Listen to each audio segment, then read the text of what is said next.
Magandang araw, mga kaili-ili. Kamusta kayo?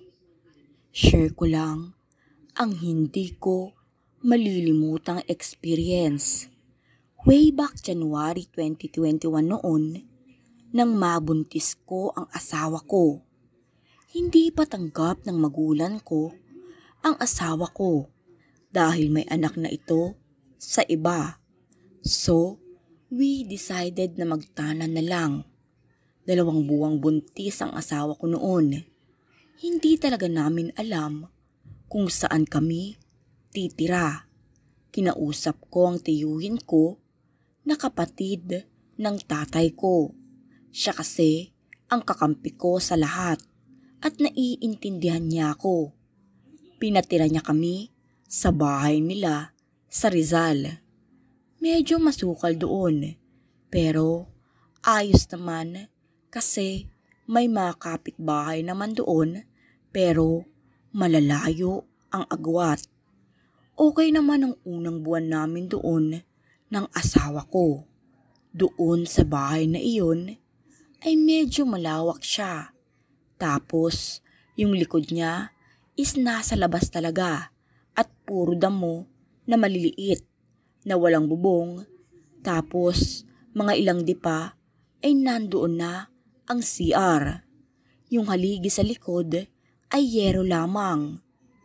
Sa 1 buwan namin doon ay lagi kong naririnig si kuyang magbabalot at tuwing gabi ay bumibili ako sa kanya kasi naglilihi si Mrs. doon, tapos parang napapansin ko sa kanya na lagi siyang nakatingin sa asawa ko. Parang nanlilisik talaga ang kanyang mga mata. At sa isip-isip ko ay parang trip niya ang asawa ko. Mid-age na si kuyang magbabalot. Tapos napansin ko sa kanya, sa gilid ng basket niya ay may langis doon. At tinanong ko siya na sabi niya ay lana daw iyon, kaya't hindi ko nalang pinansin. 7:00 na ng gabi at kauuwi ko lang galing trabaho. Kumain lang ako at nagpahinga kasi maghapong pagod. Nag-ML muna ako saglit at humiga na yung misis ko katabi ko. Naririnig ko pa si kuyang nagbabalot.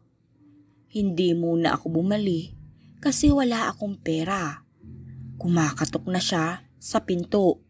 Sumigaw ako at ang sabi ko, "Kuya, pas muna sa sahod na lang."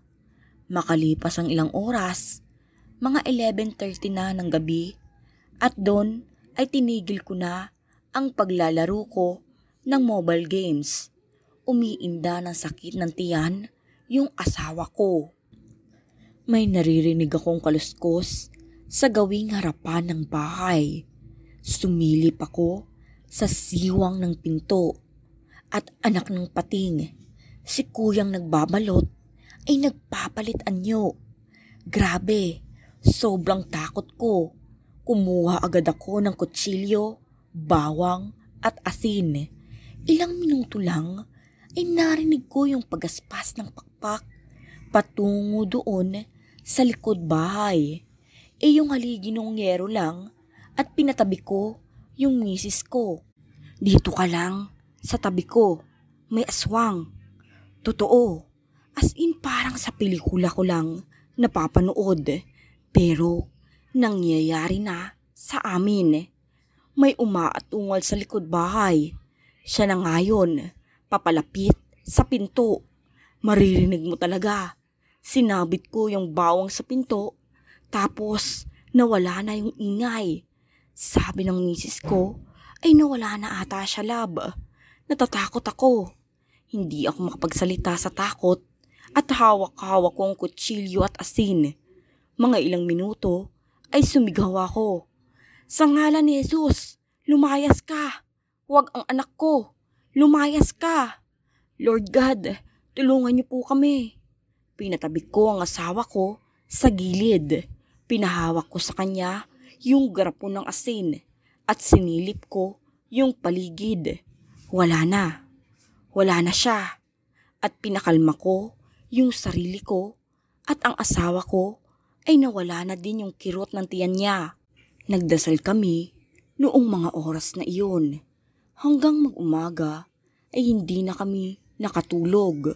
Nakita ko pa yung basket ng balot ni kuyang magbabalot sa labas ng aming bahay.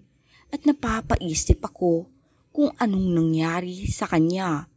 Basta sa isip ko ay niligtas kami ng Panginoon ng mga oras na iyon.